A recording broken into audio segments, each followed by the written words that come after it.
সুপ্রিয় দর্শক, একটি গুরুত্বপূর্ণ পার্শ্বটা হচ্ছে এরকম।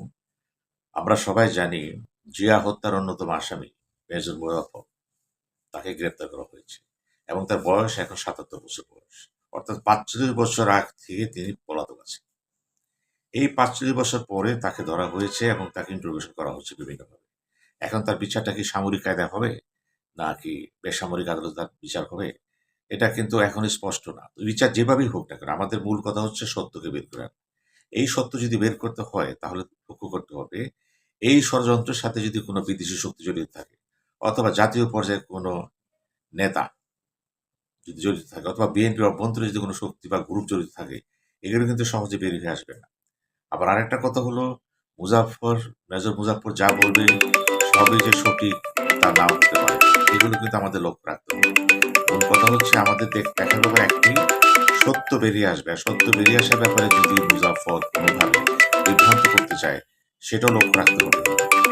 জনাব তারেক রহমানকে বারবার মনে করতে হবে যে এই ব্যক্তি সে, যে সরাসরি জিয়া রহমানকে দেখেছে, ষড়যন্ত্র জানত, বুঝত, এবং তিনি বলতে পারবেন ওই যে ১২ জনকে যাদেরকে ফাঁসি দেওয়া হলো, ১৩ জনের ফাঁসি দেওয়া হলো, তাদের বিচার করা হলো, কারাও জেলে গেলেন, এই সবই কিন্তু সত্য এখানে।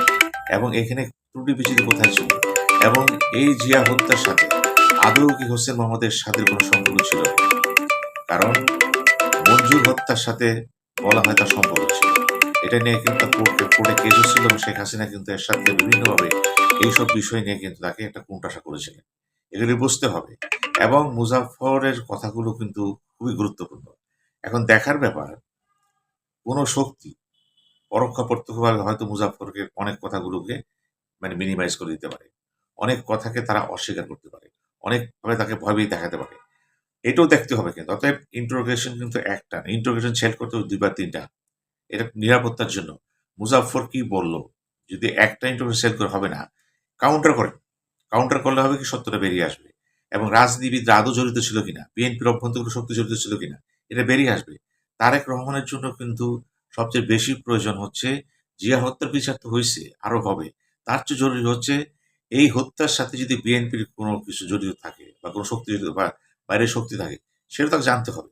প্রয়োজনে সরকার প্রধান হিসেবে তারেক রহমানকে আমি বলবো, আপনি নিজেই মুজাফফরের সাথে কথা বলেন এবং জানার চেষ্টা করেন যে মুজাফফর যা বলছে তার কতটুকু বিশ্বাসযোগ্য, কত অবিশ্বাসযোগ্য। আপনার তো সেই ধারণ ক্ষমতা আছে। খুবই জরুরি আপনার জন্য মুজাফফরের সাথে কথা বলা এবং মুজাফফরকে একাধিক ইন্টারভিউশন ছেলে সে কথা বলা এবং দেশি বিদেশি শক্তি কারা ছিল সেটা বের করে আনা। আর মুজাফফর তো যদি চেপে যেতে পারে, এটা চাপার কোনো সম্ভাবনা নাই। যদি আপনার সামনে মুজাফফর চলে আসে, আপনি দেখবেন আবেগ তাড়িত হয়ে যখন দেখবে এটা জিয়াউর রহমানের ছেলে, সন্তান, তখন কিন্তু সে অনেক কথা বলে দিবে সে। এটি হলো বাস্তব সত্য। পৃথিবীতে অনেক ইন্টারভিউশন হয়েছে, হবে, অনেক বড় নেতারা মারা গেছে যাবেন, কিন্তু সেটা বড় কথা না। বড় কথা হলো সত্যটা প্রকাশ করতে হবে।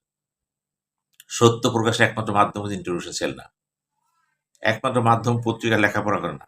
পত্রিকা তো লিখতেছে, বুঝে না বুঝে অনেক কিছু লেখা, অনেক কিছু জানে, এগুলি বড় কথা না।